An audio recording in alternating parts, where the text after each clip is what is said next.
On Truth Social a little while ago, fight, fight, fight, which became his mantra after the first assassination attempt in Butler, Pennsylvania. And in a lengthy interview, he told Fox News that he blames President Biden and Vice President Harris's rhetoric on the campaign trail about him for this attack. He assumes the suspect's motivation here, saying that this person was clearly motivated by the language that is used against him, describing him as a threat to democracy and so forth, and that's why he was targeted here. It's a shade kind of upgraded from what he was saying at the debate just last week, the idea that he believes political rhetoric has made him a target. He concludes that interview saying that he can be even more inflammatory than others, but chooses not to, a statement that I think should be viewed with a good deal of skepticism. But the former president's campaign does plan to keep up all of his planned campaign events for this week. He's got at least one interview that he's planning to conduct today, and I expect we're going to hear a lot more about what happened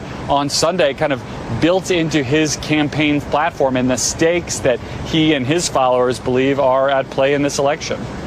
And Garrett, your experience down there, you've spent so much time, you've been at those off the record, and this was an off the record movement, a personal movement. It wasn't a campaign scheduled movement, so there's a lot of questions that raises.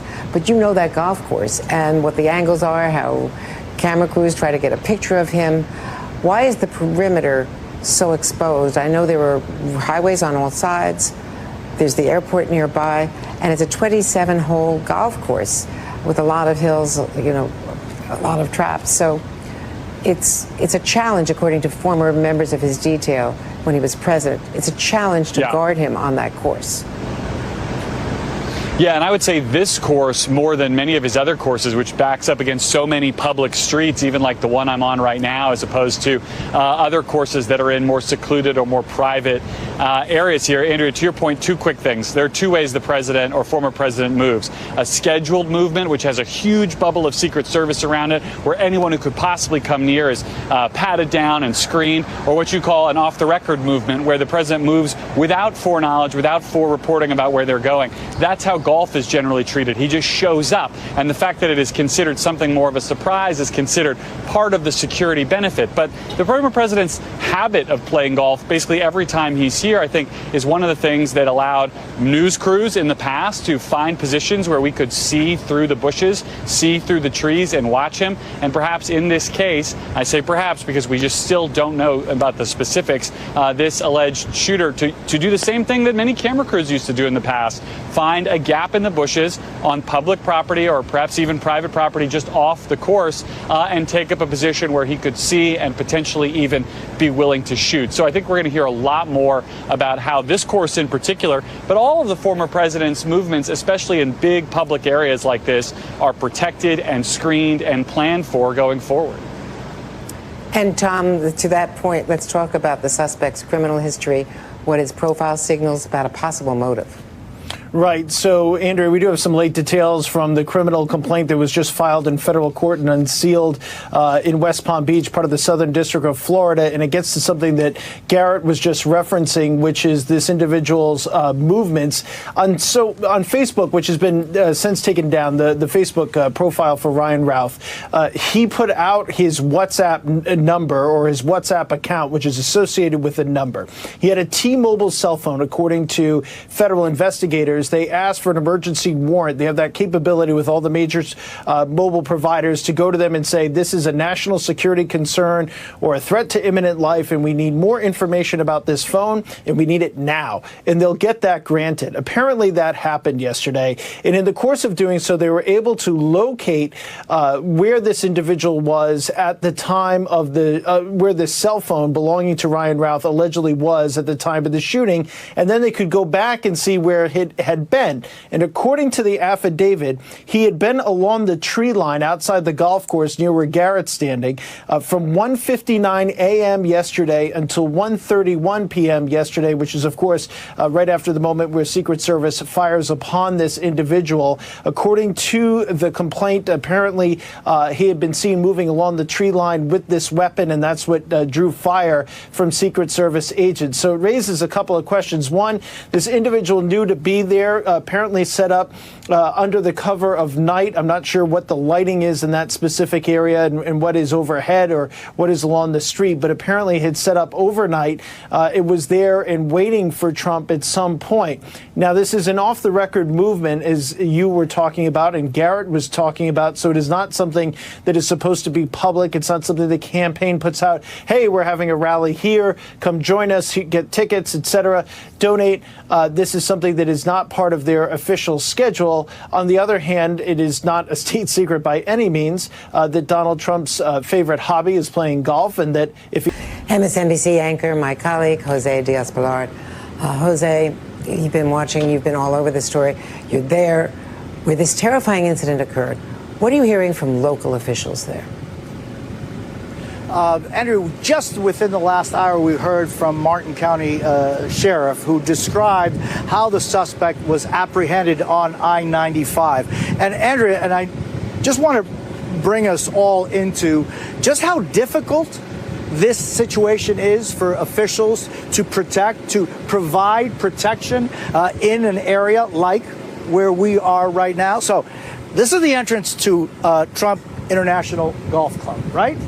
Right behind me, in other words, in front of me, I should say, is a parking lot, a public parking lot. And just maybe 50 yards away is the Palm Beach County Public Library. You could easily park your car here overnight and no one would see or ask anything. And if you go right out to the entrance here, Andrea, and you take a left, you're going to bump into 809, and that takes you directly to Palm Beach International Airport. It's 1.8 miles away.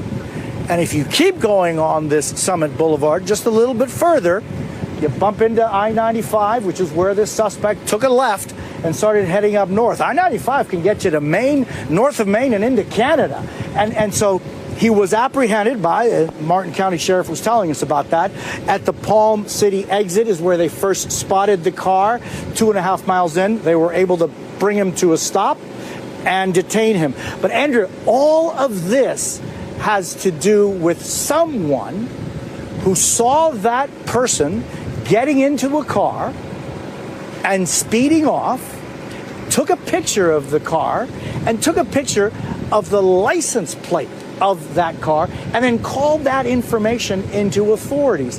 It is why Martin County Sheriff says they were able to track him down, because they knew the make of the car, they knew the color, and they knew the tag. How different things would have been if that one person had not taken the time to spot the car, to look at it, to take a picture of the tag and send it in. With all of these arteries that surround Trump Golf Club, with Palm Beach Airport literally less than 2 miles behind the entrance of this golf club, with I-95 just a couple of miles away, where do you start looking for that person if you don't know what they are traveling in? And it's really extraordinary to think what one person did and was willing to do to make a difference. When they present an indictment, and they've got some time now, 30 days before this complaint will expire,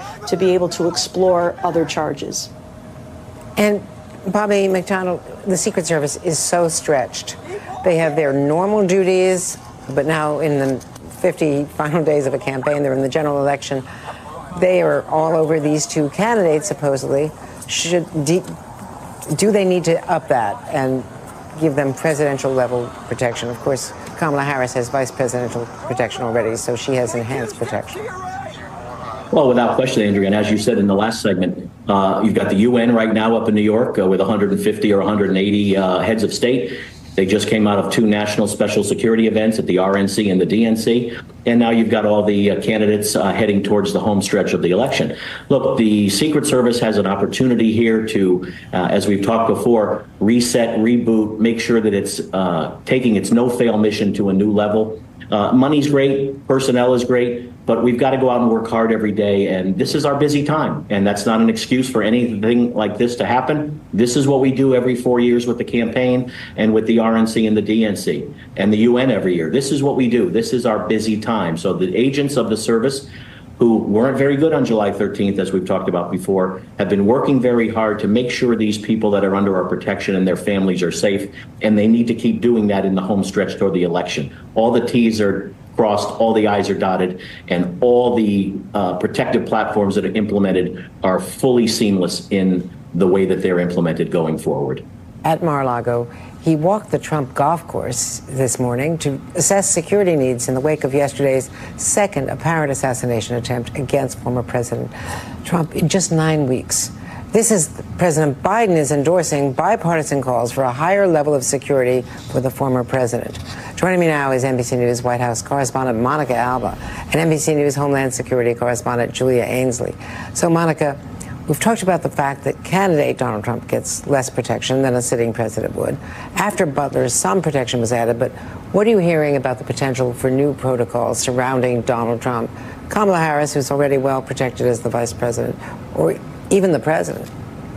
And it's rare, Andrea, for Secret Service or other more of the same, with lots of smears from the Democrats calling Trump the next Hitler, a threat to democracy, primary spreader of fascism, and an existential danger to the nation. Do you believe that this rhetoric is behind these attempts? There's no question. In fact, the rhetoric is increasing the heat, not diminishing it. And if the Secret Service and the Biden administration and Homeland, Mayorkas has a lot of responsibility here, would come out and actually say, this is what we're doing to assure the safety of President Trump, of Vice President Harris, that would also create a deterrence. But as you're stating, this rhetoric, calling him evil, calling him Hitler, how he's going to, he's an existential threat to democracy. Okay, that diminished for about a week after July 13th, and it came roaring back, particularly during their convention. I'm getting bored of people saying, stop talking about Fox News, we don't watch Fox News. That is part of the problem. If you can't have a situation where we're highlighting the nonsense that's going on Fox News, well, the consequences could be pretty drastic. Take today, Monday, the head of conspiracy theorist, Maria, what's her name at Fox, she is pushing this line, the Democrats are responsible for the assassination attempt on the former president of the United States of America. Line number one, and then line number two that they are pushing is that ABC colluded with Kamala Harris to make sure that she had a favourable debate. Instead of actually concentrating on the fact that, while Trump and J.D. Vance's rhetoric perhaps has put their own security of other people definitely under the microscope. And where is the evidence with regards ABC? That's like saying CNN and Jake Tapper and Dana Bash gave Trump an easy ride. Many people believe that. Whereas, as it turned out, President Biden didn't have a particularly good debate. He put his hand up and said that. If Trump had any level of balls or testosterone, ask Lara Loomer, he'd put his hand up and say he had a bad debate. That is it. The rhetoric coming out of Fox as with 50 days, 10, 10, 10, 10, 10. 50 days from November the 5th.